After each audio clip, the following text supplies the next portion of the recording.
Boa noite, sou Ana Vilela, gestora de cultura aqui da Casa Fiat de Cultura, e é um prazer enorme receber vocês aqui para essa noite de um papo, do Sempre um Papo, com a consagrada escritora italiana Lisa Ginsburg, que está conosco aqui, acompanhada da Simone Paulino, que é da editora Nós, e que vai conduzir o bate-papo com a Lisa daqui a pouquinho.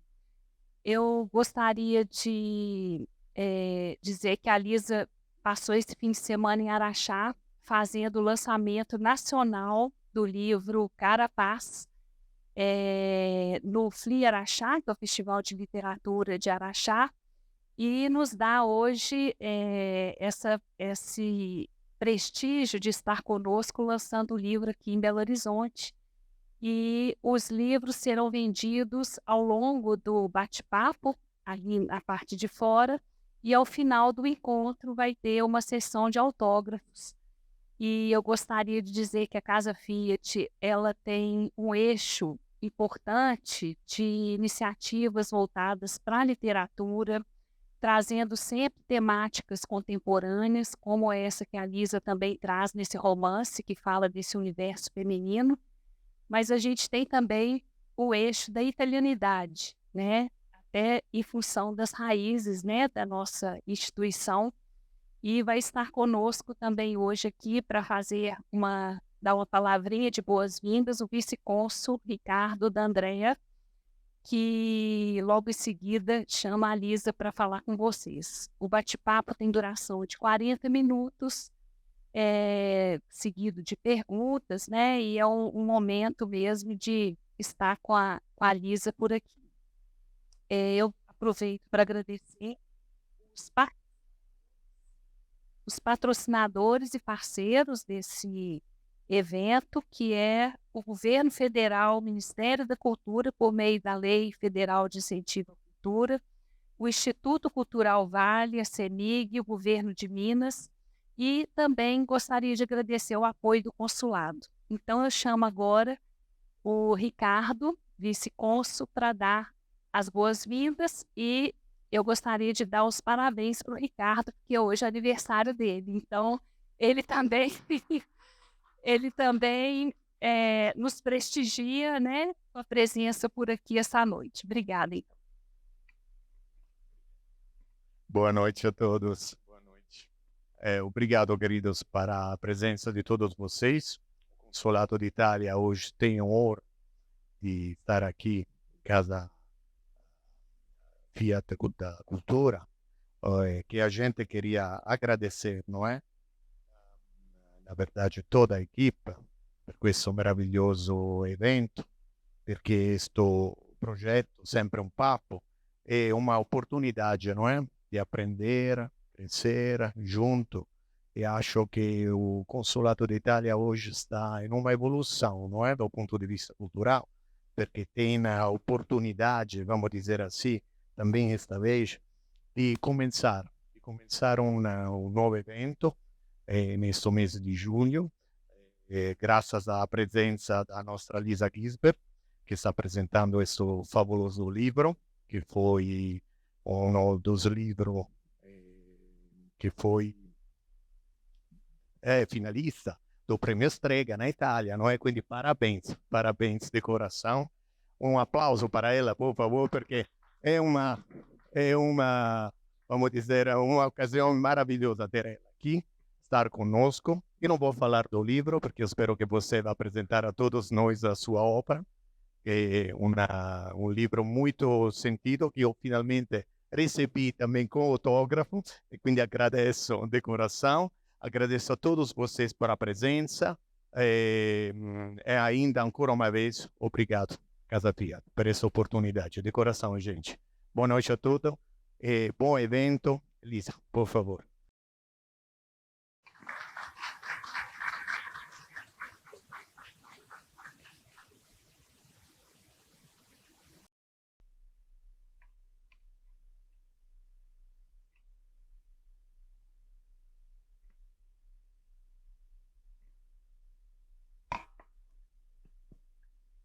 Boa noite a todos.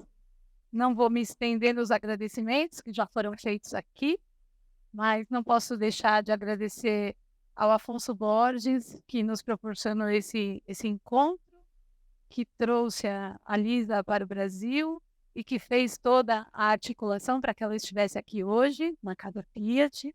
Nós estivemos aqui ontem fazendo uma visita rápida, ficamos muito encantadas com a beleza desse espaço, né?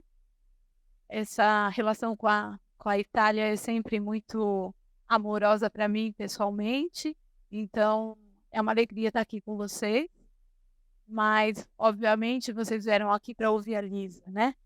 E eu queria então começar fazendo uma pergunta e vocês fiquem à vontade para pensarem em perguntas e eventualmente até ao longo da nossa conversa fazer alguma pergunta para ela. Teremos no final cerca de 20 minutos para perguntas, mas se por acaso no meio da conversa algo chamar atenção, eu acho que vale esse diálogo, né? E como estamos na Casa Fiat, eu pensei em começar perguntando para a Lisa qual foi o caminho que ela fez para chegar aqui, em Belo Horizonte, né?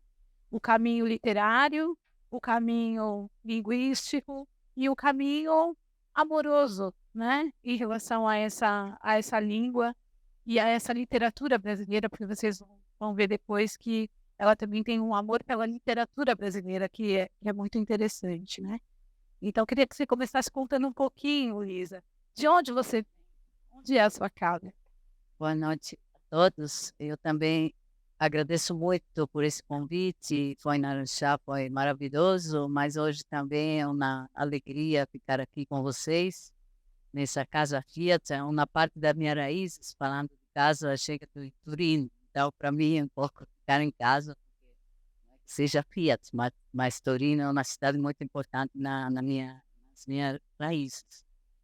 Essa pergunta da casa, Simone, é muito importante, porque a noção de casa, acho que seja um tema da minha literatura, se eu posso falar assim. Agora, minha literatura parece muito alto, mas eu já escrevi vários livros, e também esse romance, Cara Paz, eu acho que fala de casa. Casa como uma coisa que tem, mas que falta. E a minha vida um pouco foi assim. Eu teve casas, claro, mudei muitas casas na minha vida, mas também viajei muito e morei em vários lugares, e um dos lugares foi o Brasil, por questões privadas. Mas eu morei aqui alguns anos, não continuativamente. Eu viajava, ia e volta. Mas eu tenho um amor, essa é a palavra, por esse país. E foi a primeira vez agora aqui em Belo Horizonte, mas eu me sinto muito em casa. Quando eu estou no Brasil, me sinto muito em casa, mas na vida aprendi a me sentir em casa em vários lugares. E, por exemplo, é um exemplo, depois vamos falar de Carapaz, mas o próximo ano escolar da escola, o ano na Itália começa no mês de outubro, eu vou dar uma oficina de escritura, como eu faço, que já são vários anos, mas o tema que escolhi é casa. O que é casa? O que é casa para cada um? O que é escrever se sentindo em casa ou se sentindo fora de casa? Essa noção da casa é um tema da minha literatura. Então, a sua pergunta é muito importante. Agora, esse romance, eu escrevi ele, imaginei esse enredo quando eu estava em Paris. Eu morei, depois do Brasil, um outro país onde eu morei foi a França. Eu morei 12 anos em Paris. Agora voltei para casa porque voltei na Itália. Mas eu estava em Paris, estava com muita nostalgia do meu país. Foi antes da pandemia, depois da pandemia piorou essa sensação de estar fora de casa, ter saudades da casa. Mas quando imaginei o romance, eu estava habitada para muita saudade das paisagens. Então, imaginei uma mulher que estava com a mesma nostalgia feroz, uma coisa física. Às vezes, a saudade pode ser física. Você fica vivendo todos os dias nas ruas com as pessoas falando na língua estrangeira, mas quase o subconsciente, uma coisa dentro de si, está pensando em outra coisa. Tem como essa quase na vida toda. porque você faz coisas, fala, encontra, trabalha, ama, mora, mas uma parte de si está com a mente está em outros lugares, lembrando de outras ruas, de outras pessoas. Essa coisa das paisagens foi muito importante. Quando eu pensei na personagem Madalena, que é uma das duas irmãs que mora em Paris, está casada com um diplomata, tem esse nível diplomático lá também, mas ela está com essa saudade terrível de Roma, e ela quer voltar para casa, porque ela sabe que tem coisas que não são resolvidas dentro dela, na vida dela, na vida da irmã, que ela também foi morar muito longe de casa, e que tem que voltar, não em casa, porque a casa não tem mais, mas na casa como paisagem. Ela tem que ver de novo aquelas ruas, aquele parque Villa Pamphili, que é um jardim maravilhoso lá em Roma. Ela tem que voltar fisicamente, que o corpo dela seja de novo na mesma paisagem, para sentir de novo o que foi, para se reconciliar com o passado, que é um passado pesado, muito difícil a lembrar, mas para fazer esse trabalho psicológico, ela tem que voltar. Eu acredito muito na presença física, porque tem essa expressão maravilhosa na vossa língua, que é matar a saudade. E eu acho maravilhoso, porque você volta, mata. Mata quer dizer que você, de novo, fica zero, anula. É maravilhoso. Em italiano não existe. É matar a saudade. É como se ela tem que matar. E para matar tem que lembrar de tudo e tem que voltar. E o romance começa com essa frase. Devo tornare a Roma. E tem uma necessidade imperiosa, imperativa. Esse foi o primeiro motivo. Então, para te responder ainda um pouquinho, eu acho que o que me trouxe até aqui é uma nostalgia estranha, porque nostalgia de uma paisagem que eu encontrei quando já estava adulta. Mas, às vezes, podemos ter saudade de paisagens, lugares que encontramos depois. Não é só casa, não é só origem. Casa é o que o coração encontra e se sente bem. Pode se sentir bem em muitos lugares. Maravilhoso. Vocês que já têm o livro, vocês sabem que esse livro tem uma fotografia belíssima, tem sido muito elogiada, isso não é autoelogio, é uma fotografia de um fotógrafo italiano, Luigi, né? E nós, quando estávamos fazendo o livro, pensávamos muito que essa paisagem, eu estou pegando isso que você disse agora, né? Que essa paisagem poderia ser do Brasil também. Que essas personagens, sobretudo essa mulher que aparece aqui nessa lombada, ela também parece uma mulher italiana, mas também parece uma mulher brasileira, né? E essa paisagem tem uma luz, né? Lisa, aí você, ao voltar para o Brasil, também para matar essa saudade, mas para publicar esse livro, você identificou essa coisa solar nessa capa, né? Disse que gostou muito da capa, inclusive, né? Mas você me dizia ainda há pouco que você está se sentindo bem aqui, que é esse se sentir tão bem nesse país estranho, né? O que tem no Brasil que é parecido com isso que acontece com essas personagens, né? Ela precisa voltar, no caso da Roma, você também voltou para cá. Você disse uma coisa muito bonita, que é a primeira vez que você volta junto com o seu trabalho, junto com a sua literatura. É muito bonito isso. A capa eu acho maravilhosa, porque é uma tradução, a capa também é tradução. Um romance italiano, agora traduzido, mas tem uma imagem que é italiana, mas numa versão, a imagem também é uma tradução. Agora, quando eu morava aqui, eu me lembro que era como sentir como o meu país, a Itália, era antes. Eu nasci quase final dos anos 60, mas, claro, eu tinha uma imagem que eu na Itália ainda não globalizada, não postumista. Agora, não tem nada a ver, mas tem aspectos que o Brasil agora está muito moderno, está muito contemporâneo, e tem sentidos que está mais contemporâneo que a Itália.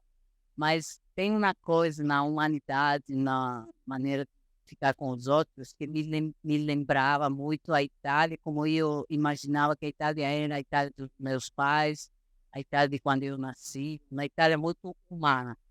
Aqui eu sinto muito duas coisas: o ser humano, a humanidade das relações ainda, e no mundo tem vários lugares, a Itália também, onde essa humanidade está opaca, está mais muito clara, está um pouco perdida. E também outra coisa é a presença da natureza. A natureza aqui é presente, é forte. Tem coisas que me fazem sentir muito bem. Também encontrei essa língua. Eu amo. Às vezes as pessoas falam, você fala muito bem. Agora, eram anos que eu não falava tanto português. Estou muito feliz de estar aqui também, porque eu adoro falar a nossa língua. Mas é uma coisa que não tem uma explicação racional. Eu morei na França, falo francês, mas não é igual. É como se, falando português, eu consigo me exprimir, uma parte de mim se exprime melhor, pode se exprimir melhor que na minha língua. Agora acontece, não sou única. Eu conheço escritores que começaram a escrever em outras línguas e se acham, se encontram melhor na outra língua. Eu nunca escrevi em português, será que um dia vou tentar? Mas no sentido que eu me sinto muito bem falando essa língua. Às vezes me sinto melhor que falando a minha língua. Por quê? Não sei. Isso não sei comunicar, não tem uma explicação racional. Às vezes tem coisas que você não sabe o que é, mas sempre foi. Eu li o Guimarães Rosa, Grande Sertão, ainda não conhecia muito bem português, mas decidi ler em português. E eu estava feliz com aquela língua dentro também, como leitora também teve a mesma felicidade. Agora eu queria entrar um pouquinho, vocês já podem ir pensando nas perguntas de vocês, mas queria entrar um pouquinho no livro disso, né?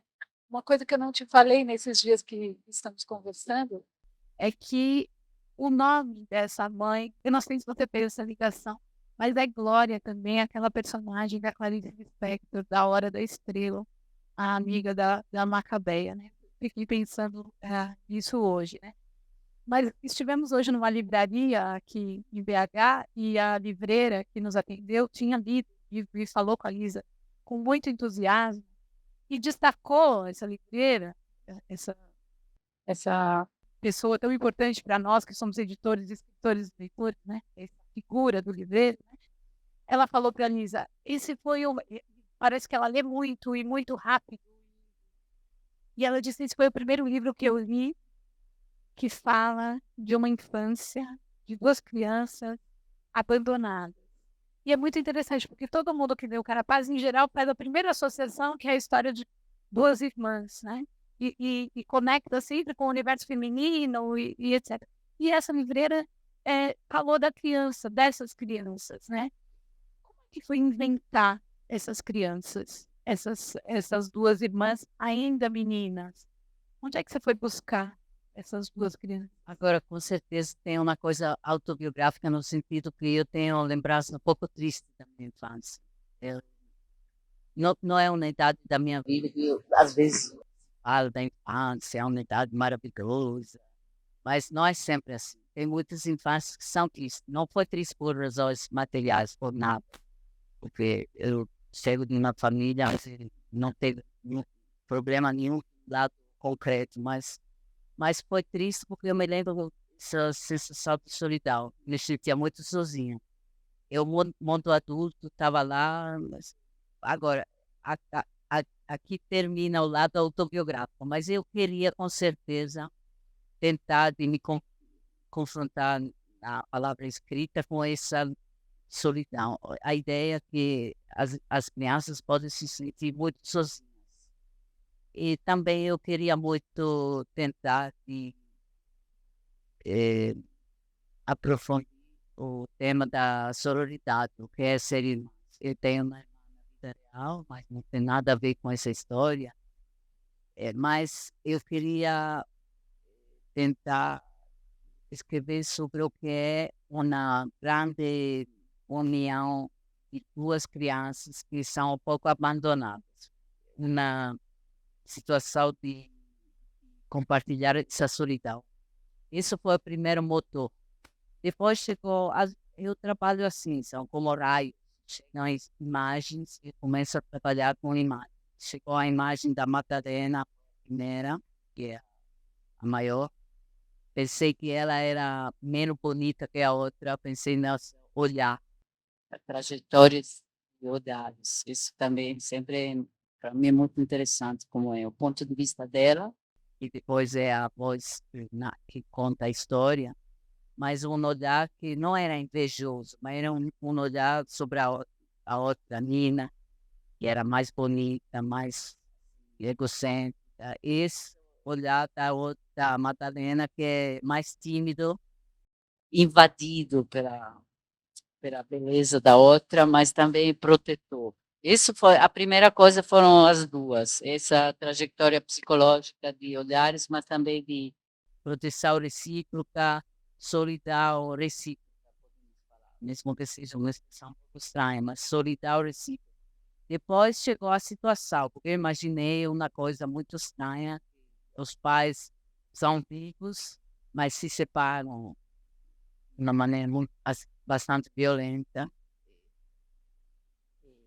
não vivem com as filhas, então elas são sozinhas. Imaginei uma casa, que era a casa delas, porque não tem pobreza, pode ter uma casa delas e o pai e a mãe ficam longe. E pensei o que era essa solidariedade, mas também com todos os conflitos e as contradições que pode ter uma ligação tão forte. Isso era o domínio psicológico. E depois, às vezes, quando eu teorizo um pouco assim, quando o esquema psicológico está claro na mente do escritor, depois o enredo chega, como um pouco ter cartas de jogo na mesa, que você tem as figuras das cartas bem claras, depois o enredo chega, são trajetórias que se destinam quase sozinhas. Foi assim, trabalhei muitíssimo, mas chegou passo a passo o enredo. Antes foram os personagens. Uma coisa que eu não te perguntei das outras vezes e nem na nossa conversa, mas você falou alguma coisa muito rapidamente. Você não falou sobre a recepção do livro na Itália, né? Isso nós não falamos. Mas eu queria saber um pouco, porque você também desconstrói um pouco aquela ideia falsa da família perfeita, certinha, papai, mamãe, 2 filhas, sem dificuldades materiais, etc. Você desconstrói um pouco isso. Como é que foi a recepção dessa escolha literária lá na Itália, na cena literária? Foi muito boa. É um livro que teve sorte. Candidato no Prêmio Strega, teve muitas resenhas, começou logo. Mas o que esse lado da de construção da família não foi mal recebido, porque, na verdade, eu inventei uma situação um pouco extrema, muito estranha, muito rara. Mas famílias, assim, complicadas, que perderam a estrutura, tem muitos divórcios, tem mais, sempre mais divórcios. A minha filha na escola tem quase só 3 companheiros que estão com pais casados, todos os outros são separados, então não é nada de novo. O que pode ser um pouco novo é a ideia, que é uma ideia que eu defendo muito, que a estrutura da família não é a primeira coisa, porque tem uma raiz muito forte que é o amor. E nessa história, mesmo que todo seja quebrado, anômalo, muito difícil a viver, mas as ligações entre os 4, a Nina, Madalena, o pai, a mãe, são fortes. Eles se amam mal, às vezes se amam mal, mas se amam. Essa é a minha convicção. Eu acho que a família é é amor, não é estrutura, não é, ser juntos, tem essa ênfase muito, a família tá junto, mas o que importa é o amor. Essa história com a mãe especialmente, mas no final com o pai também. O que foi não mal recebido, mas suscitou um pouco de escândalo é o final, mas eu não vou falar do final porque eu espero que vocês vão ler o livro e não vou adiantar. Você já falou duas coisas belíssimas, várias coisas, mas duas coisas belíssimas, que é essa coisa dessa solidão compartilhada, e que você faz uma junção dessas duas palavras que é muito bonita, né? E isso que você disse agora, eles se amavam mal, mas se amavam, é muito bonito isso.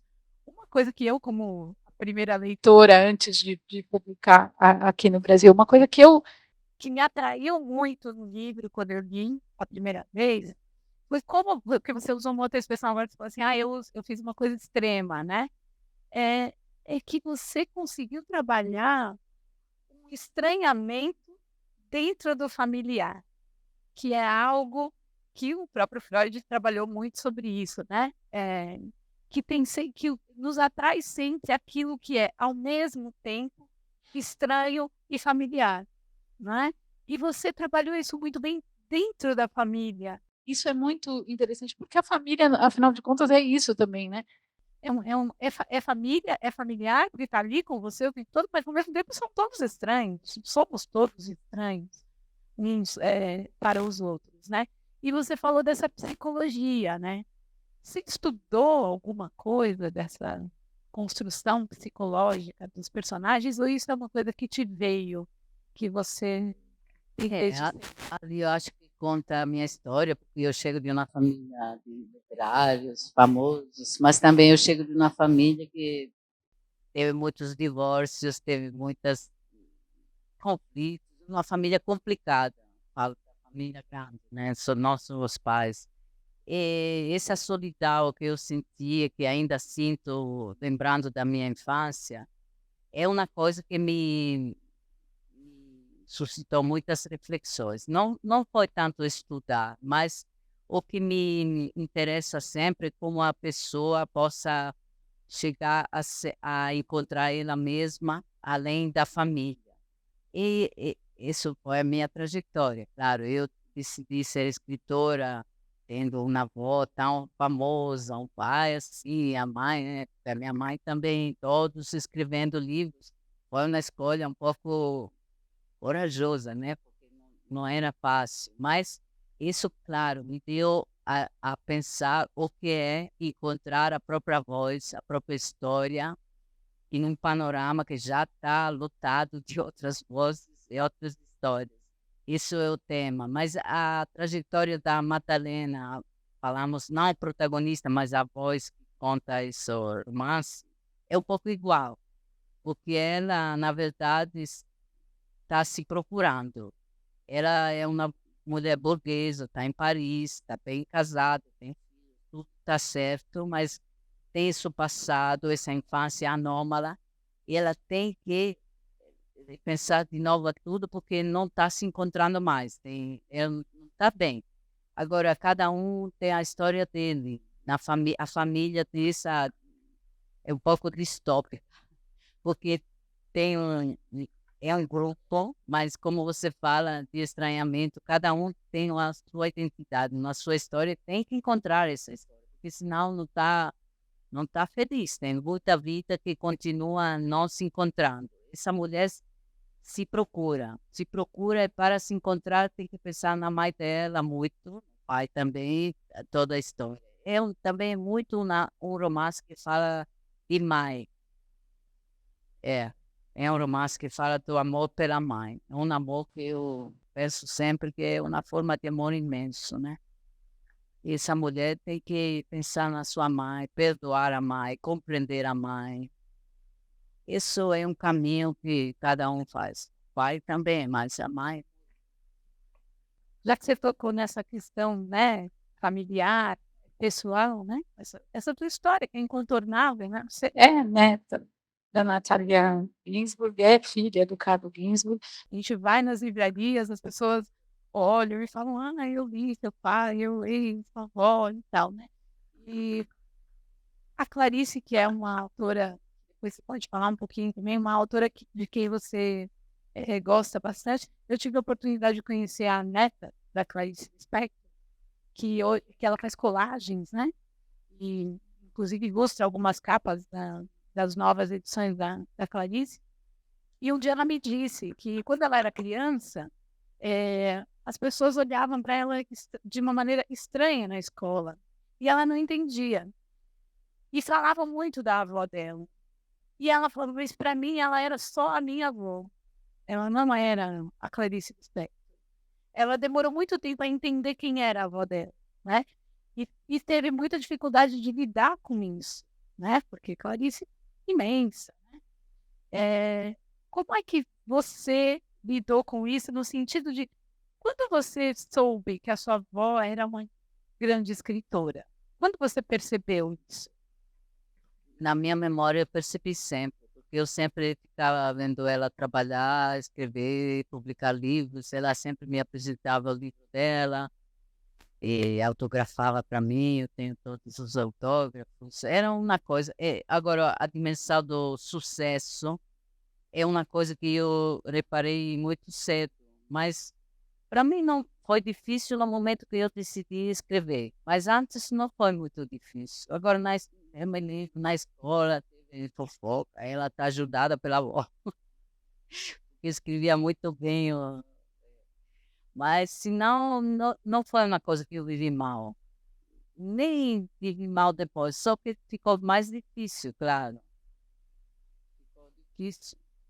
Mas eu posso falar a mesma coisa. Ela foi uma avó para mim. Ela foi uma mulher que me criou muito, passei muito tempo com ela, me amava muito, eu amava muitíssimo ela. Ela era também uma avó muito normal. Mas a ideia de ver uma mulher que escreve, que trabalha, que ganha dinheiro, era famosa já, muito famosa. Então, era uma imagem que eu tenho muito clara, mas dava coragem para trabalhar. Ela comunicou a todos nós, a meus sobrinhos, primos, irmãs, todos nós, comunicou esse sentido que trabalhar é muito belo e que achar a própria voz, a própria vocação. Ela escreveu páginas muito belas sobre isso, o que é encontrar um talento, cultivar um talento, encontrar o próprio trabalho. Isso foi um valor moral que eu senti mesmo falar muitas vezes. Aquela pessoa está bem porque ele encontrou o trabalho dele. Eu acredito muito ainda agora nisso, né? Quando uma pessoa, você também, essa editora é uma verdadeira editora. Quando a pessoa encontra o seu próprio trabalho, é uma pessoa que manda uma vibração muito positiva, né? Como as pessoas que estão infelizes com o trabalho são pessoas infelizes. Isso foi uma imagem forte, mas eu não posso responder que teve um momento onde eu descobri, porque sempre foi assim. Também. Gente, eu queria abrir para perguntas aqui. Eu não sei como vai funcionar, se vai ter um microfone. Oi, né? sim, vou levar o microfone. Você gosta muito. Olá, boa noite. É um prazer conhecer você, Lisa. E aí eu queria fazer duas perguntas, uma relacionada agora com esse tema da sua avó, da Natália Ginsburg, que você começou falando que escreve sobre casa, e a impressão que eu tenho é que a literatura da sua avó também tem muito esse lugar da casa, da família, né? Mas com uma voz muito diferente, né, da sua. Então eu queria saber o quanto a literatura dela foi uma influência literária e quais são suas influências literárias para escrever esse romance.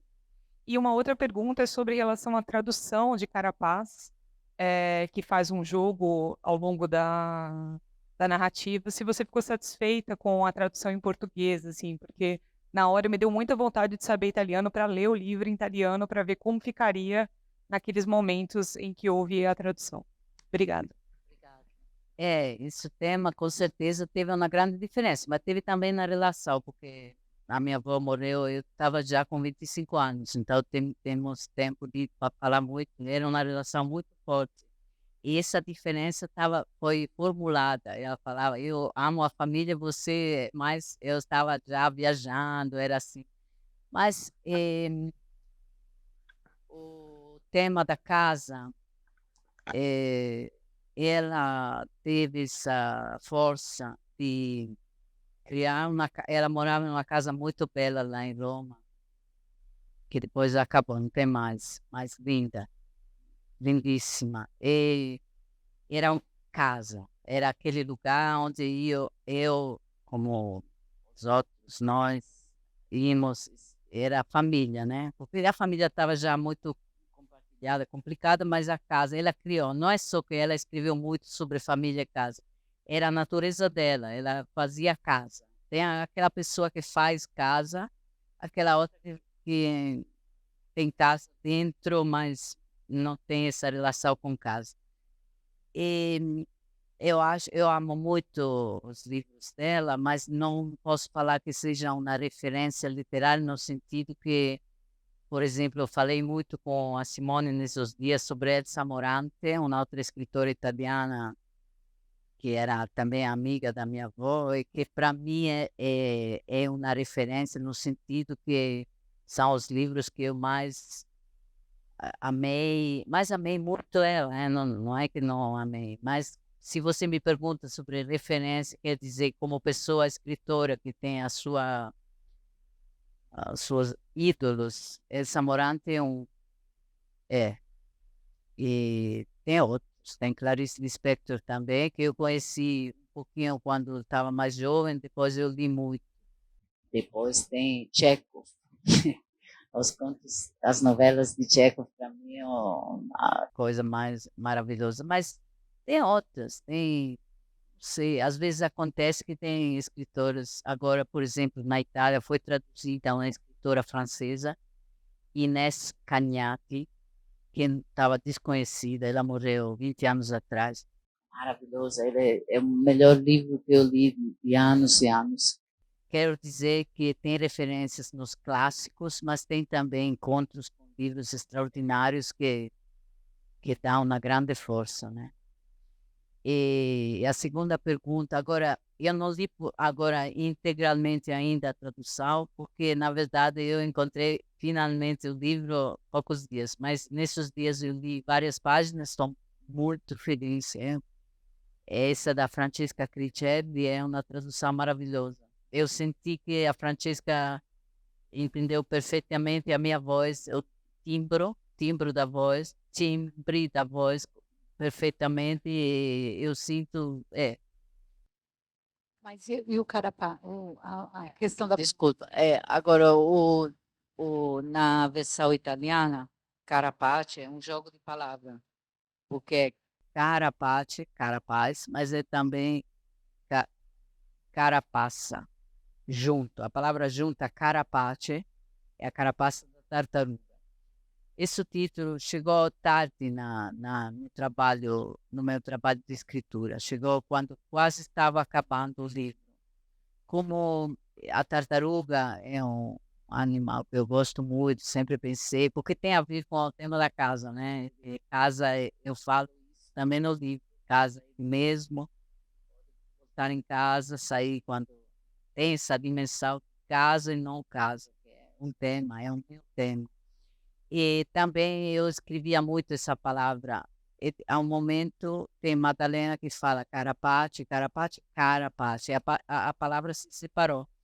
E quando eu reparei a palavra separada, pensei, que coisa. Teve como uma epifania, porque eu compreendi o meu livro. Porque não é que você escreve um livro e já sabe tudo do livro. Tem que compreender o livro. E publicar, falar com muitos leitores ajuda. Sempre você entende outra coisa sobre o livro que você escreve. Não é que quando você escreve já sabe o sentido, mas quando eu li a palavra separada, entendi que era o sentido do livro, no sentido que é escudo, carapace, proteção, assim, se proteger de tudo, dos adultos, da dor, da infância, de tudo, mas é também um carapace que é como uma calma, né? Cara, foi assim, aconteceu, vamos na frente, assim, santa parte, em italiano também.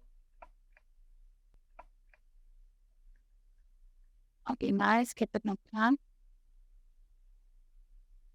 Mais alguém? Olá, eu também li seu livro, eu amei, tá? Antes de tudo, queria te parabenizar. Eu anotei algumas coisas aqui, uma até você acabou fazendo referência, que era em relação à Clarice. Quando eu li algumas resenhas para entender um pouco mais e buscar um pouco da relação, eu vi muitas pessoas te comparando, logicamente, com a sua avó, até um pouco com a Helena Ferrante também. Mas eu senti muito de Clarice Lispector, até no sentido da Madalena também. Ser casada com um diplomata, ter uma vida que era dada, né, como boa para a maioria das pessoas, mas ainda assim sentir essa solidão muito forte. E uma das coisas que me marcou muito no livro é a necessidade que ela sentia o tempo inteiro de chamar o pai e a mãe pelo nome, desse não pertencimento, desse distanciamento, de lidar deles, a maioria das vezes, como nome, não como pai e como mãe. Eu queria saber, assim, o porquê dessa intenção e, principalmente, como que essa Madalena, com todas as ausências e tristezas dela, se sentia nesse personagem. De certa forma, assim, tanto de você que tem em Madalena. Obrigada, muito obrigada, porque só de longe a ideia que possa lembrar Clarice Lispector é uma honra imensa. Nunca pensei nisso e agradeço porque nunca pensei nessa coisa casada com o diplomático, a solidão, mas pode ser, eu insisto, tem coisas que são do subconsciente, não são racionais, não são, você não tem consciência, mas existe. Pode ser que foi. Então, agradeço muito porque ninguém falou isso. E, na verdade, eu me sinto as duas, não é só Madalena. É uma dinâmica, é uma relação dinâmica entre as duas, que, na minha opinião, são duas versões de uma mesma mulher, quase. Muitas vezes, na minha opinião, a sororidade, isso também tem dinâmica, porque eu escrevi lá na epígrafe, não, na epígrafe tem aquele texto, eu sou eu, você, porque uma das complexidades de ser mais é que você é como um espelho, você está vendo a outra e tem muito esforço para se diferenciar, mas também para aceitar que a outra é igual a você. É uma relação bem complicada. Agora, a Madalena, claro, eu acho que o lado que é mais autobiográfico, esse lado da saudade, de morar longe, e de sentir que até quando não volte lá, não fique lá vendo aquela paisagem de novo, caminhando naquela rua, etc., você não pode ir na frente porque tem um bloqueio. Isso eu conheci muito, porque eu acho que morar fora, viver longe de casa, é uma experiência maravilhosa, mas às vezes tem bloqueios. Ela não tem coisas que ficam um pouco não resolvidas. Pelo restante, tem Madalena, mas Nina também. É essa dinâmica de amar a timidez da uma, mas também a abertura da outra. São coisas que eu conheço as duas.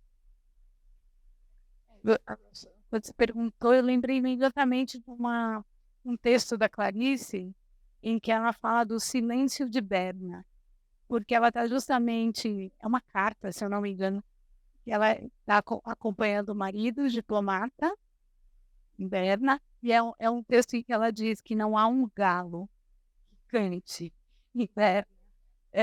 Ali é galo, né? E eu queria perguntar, então, quer dizer, você já trouxe aqui duas referências italianas bem importantes, que é a Elsa Morante, que você falou bastante, e a própria Natália, que também, de alguma maneira, está ali nesse panteão, né?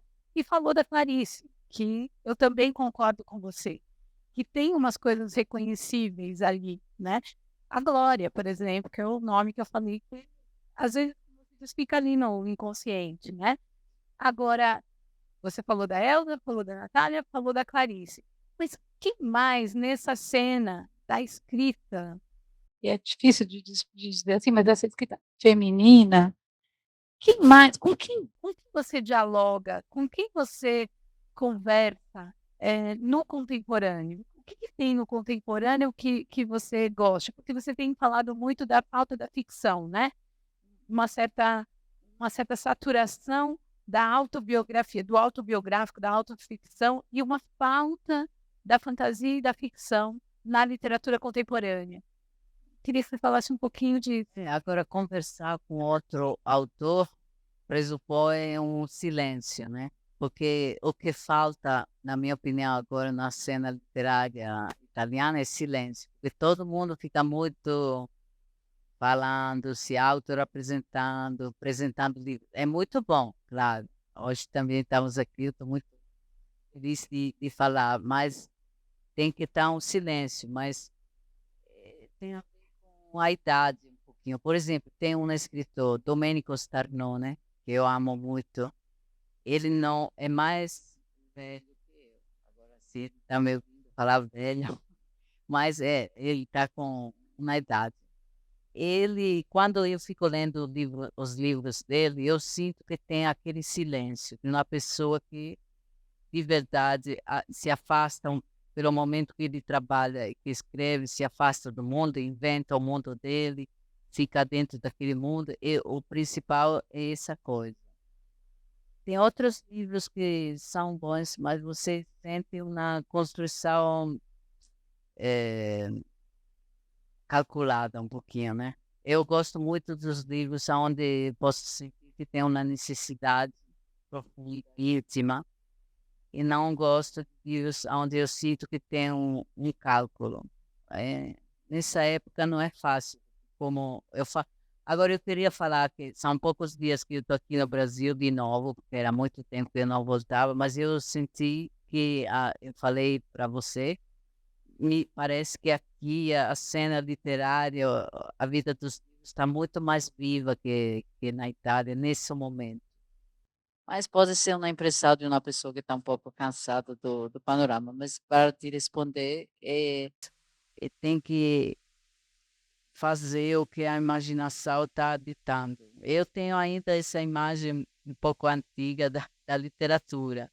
E é verdade que nesse momento tem muito falar de você, de si mesmo, contar as coisas que aconteceram a você, tragédias, muita coisa triste. Tem muitos livros assim.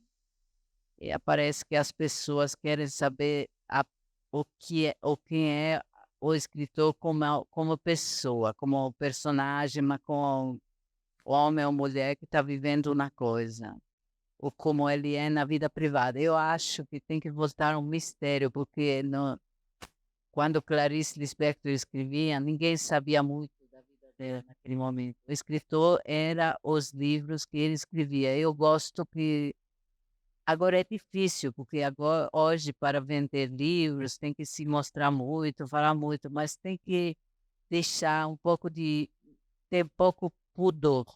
O que falta é o pudor de deixar a vida privada do lado, porque o que conta são as histórias. Eu agora acabei de escrever um novo romance.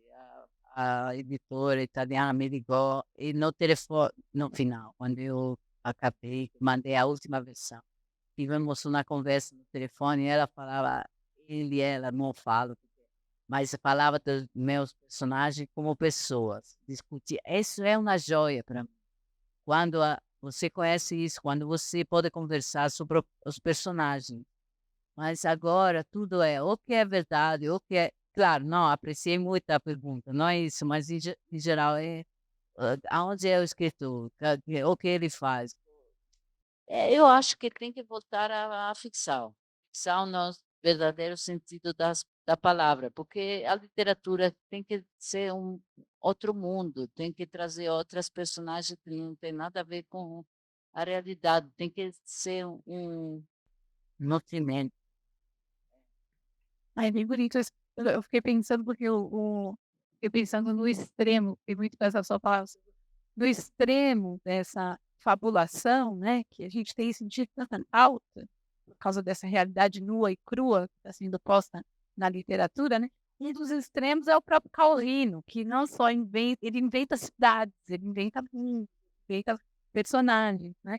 Não, é um grande exemplo. Agora tem 100 anos, tem muitas comemorações na Itália, porque são os 100 anos do nascimento. E Calvino é um exemplo maravilhoso, porque ele teve justamente essa fantasia puríssima. lúcida, mas pura. Ele era bem solitário.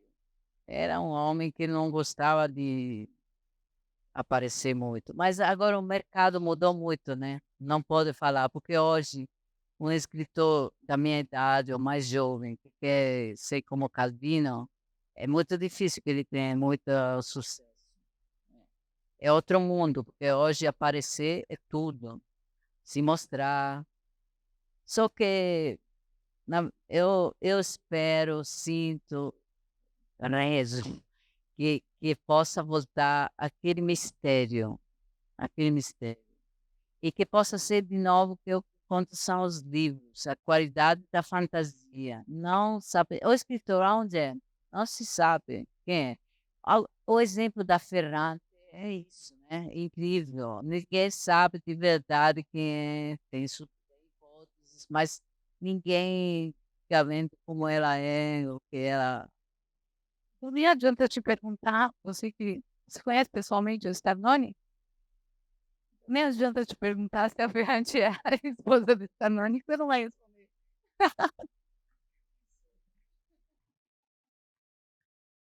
Alguém mais tem alguma pergunta? É interessante o que você falou sobre como é que é especial você poder falarem com você sobre seus personagens como pessoas.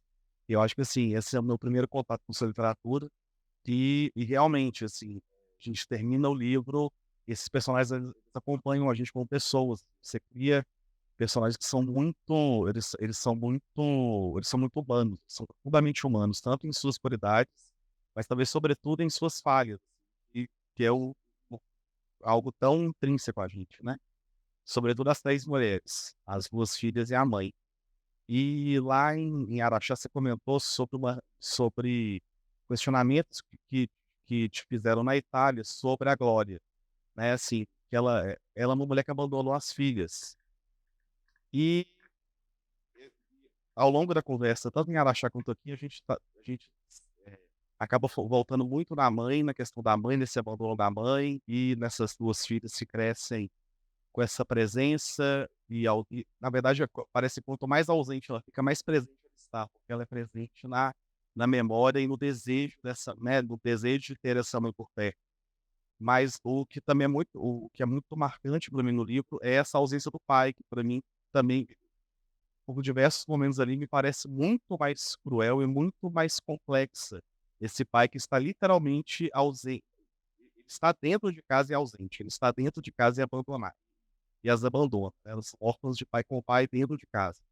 Eu queria te perguntar sobre a construção dessa paternidade, desse personagem do pai.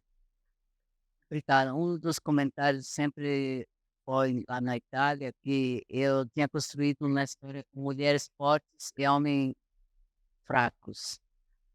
É, pode ser. Agora, não é que seja a minha visão, mas eu não quero pensar nisso, porque na verdade eu não vejo esse pai. Agora, tem pessoas que ainda não leram o livro, mas eu não vejo Siba, o pai, só como é um homem fraco. É mais complexo que isso. É um homem, como tem muitos, foi muito oprimido pela mãe dele. Porque a qualidade de homem está muito definida por como foi a mãe dele. Estou convencida disso. As mães são muito importantes. E ele ficou tímido, não tem muito léxico amoroso. Tá com pouca força de amor, não consegue amar muito. E você absolutamente tem razão que ele é muito ausente. No final ele não está lá. Mas é uma pessoa que não, não se encontrou. Não se encontrou. Pode ser que as 2 personagens que se encontram de verdade na vida são Glória e a Madalena, porque os outros menos. Ele não se encontra, mas ele gostaria de amar as filhas, só que ficou preso da mãe dele, depois ficou preso do casamento, da separação. Tá um pouquinho assim, um pouco drogado. Tem um trabalho muito belo, mas ele ama, mas depois não ama muito. Agora, tem homens assim, como tem mulheres também. Mas não foi uma intenção de descrever a fraqueza masculina, não foi de propósito. Mas descrevi isso que você reparou e que eu falei antes, quer dizer que o que é importante é a qualidade do amor, não é a presença física. Às vezes, uma solidão infantil, como eu também vivi, a ver com a qualidade de amor, como o amor é manifestado. Eu acho que mais que a união física, jantar sempre juntos, ficar juntos, claro, é belíssimo. Se tem uma família assim, é belíssimo, mas o que conta muito, porque a vida é difícil, tem muitas separações, os casais estão às vezes terminando, muitas coisas. Aqui no Brasil também tem muitas crianças que ficam criadas por outras pessoas, etc. Mas o que conta é ser amado, ser visto, ser. E essa mãe, mesmo que ela seja longe, ela consegue amar essas filhas. O pai não consegue, mas é falta de amor que ele teve, porque somos pais, é muito ligado da maneira como fomos filhos, tem muito a ver, eu acho. Alguém mais quer perguntar? Enquanto ela pergunta, eu não sei se foi o Gabriel que falou na outra mesa, ou se alguém comentou em paralelo, da ironia do Seba ser um fotógrafo de casamentos. Você pensou nisso? Sim, isso chegou, mas eu pensei no contraste entre esse casamento quebrado e ele que está sem casamento, matou o casamento, foi matado do casamento, mas ele fica representando. Pensei. Mas agora é assim, não é pensar antes, mas depois que você inventa, depois repara. Para mim é assim. Ainda nesse tema, com relação às inversões ali de papel, né, porque a questão da guarda, né, a Glória fica com uma guarda que seria normalmente a guarda que um pai teria, né, de ver de final de semana, restrita ali. A minha leitura foi uma punição, assim, né, por ela ter, seguido o desejo dela de viver um outro amor, o pai quer punir ela com relação à ausência das filhas, mas ainda assim não consegue destruir o amor dela, assim. Eu queria que você falasse um pouco de como você construiu essa ideia dessa coisa do desejo, do preço que a mulher paga por seguir o seu próprio desejo, né, inclusive o preço familiar. Esse tema da vingança também existe muito, né? A vingança masculina, mas também pode ser o contrário, mas eu vejo muitas histórias de vingança masculina. E também o que contou, eu pensei do primeiro momento que a Glória, a mãe, deveria ser estrangeira. Isso contou muito. Sempre o tema da casa. Ela não tem casa, não está em casa, está em outro país, não tem dinheiro, é argentina, tem uma discriminação no começo já. E, depois tem o Nemesis, tem a história que faz justiça sozinha, porque na verdade ela no final conquista muito mais que ele. Mas tem essa dor dessa mulher, claro. Agora, não são, eu repito, não são coisas que eu decido na mesa assim, calculando, mas são psicologias que surgem e depois eu fico desenvolvendo. Mas depois eu me dou conta que criei, por exemplo, a mesma história, se a Glória era italiana, não era igual, claro. Mas eu queria, o ponto de vista no começo era o amor pela mãe, perdoar a mãe, compreender a história de uma mãe. Isso eu acho um tema doloroso, muito doloroso, porque, na minha opinião, quando ficamos adultos, pensar nos nossos pais como adultos, como estrangeiros, como seres humanos que não é ligado a nós como sangue, mas como pessoas. É um processo necessário, mas dá dor também, né? Porque você tem que perdoar coisas, tem que compreender coisas, tem que. O quê? Ela pergunta. Ela pergunta se Tem que não, não é obrigatório por nada, né, não, mas eu acho eu falaria necessário no sentido que você se libera, mas é a minha opinião, não é uma regra, claro, porque você acha que não é assim por nada.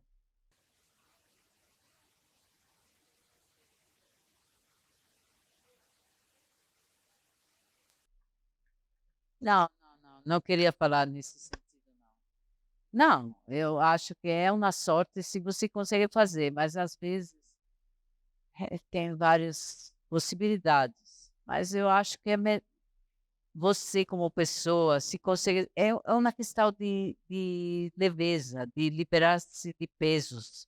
Porque quando eu vejo, mas é um ponto de vista, eu não quero, quando eu falo tem, é um eu acho que esse tem a ver também com a língua, porque não é um tem que no sentido que é pra gente, que tem queria que falar. porque é obrigatório. É tem que como uma consequência, não, porque o que você está falando na verdade é dessa individuação, né, você tem que se individuar. Acho que tem uma coisa Eu, antes de escrever esse romance, Carapaz, escrevi um pequeno livro sobre a Frankenstein, o romance Frankenstein, é a escritora Mary Shelley. E a Mary Shelley escreveu Frankenstein, ela estava com muito problema com o pai dela, e ela estava na Suíça, e, e ela se liberou dessa história com o pai. Teve uma relação muito complicada. Eu, nesse pequeno livro, fiz muitas reflexões sobre o que é se liberar de uma figura. Lá não é a história do pai ou da mãe como figura física, mas é as funções, porque paterno e materno são funções psicoanalíticas quase dentro de nós. Agora, conseguir, mas não é tem que, é conseguir ou tentar, ou acontece que você, como nesse romance, possa pensar a história da mãe como uma mulher no mundo, como se seja uma pessoa, que alguém conta a história dela ou a história do pai, na minha opinião, libera, deixa, abre o caminho, abre. Você está mais livre. Mas tem muitas pessoas que ficam pensando o que meu pai fez para mim, o que minha mãe fez para mim. Porque tem muita história de violência psicológica adulta, né? Quase todos. Os pais sempre eram, sempre tem, eu acho, quase sempre tem um jeito um pouco violento. E tem que um pouco, é melhor se liberar de tudo isso. Não é tem que, mas é melhor. bom, Isa, acho que o nosso tempo já está acabando, né? Mas eu não vou embora sem aproveitar o público para pedir para você contar o que você não contou para mim ainda. Você tem que contar sobre o próximo livro. O que você pode contar sobre o próximo livro? Que sai em outubro na Itália. Sai no outubro. É uma história com tem uma infância também. É uma menina, um menino. É uma história de amor. Mas, de novo, tem o tema do que é ser filho. É uma história que tem a ver com adoção também. Eu falo de adoção também. Agora, Só isso. É. É finito. não dá sorte de falar muito do livro quando ainda não saiu. Gente, eu acho que a gente pode então encerrar, né? Nós vamos fazer uma fila aqui para o autógrafo, tá? E os livros estão sendo vendidos lá na frente. Muito obrigada, viu? Muito obrigada. Obrigada, muito obrigada.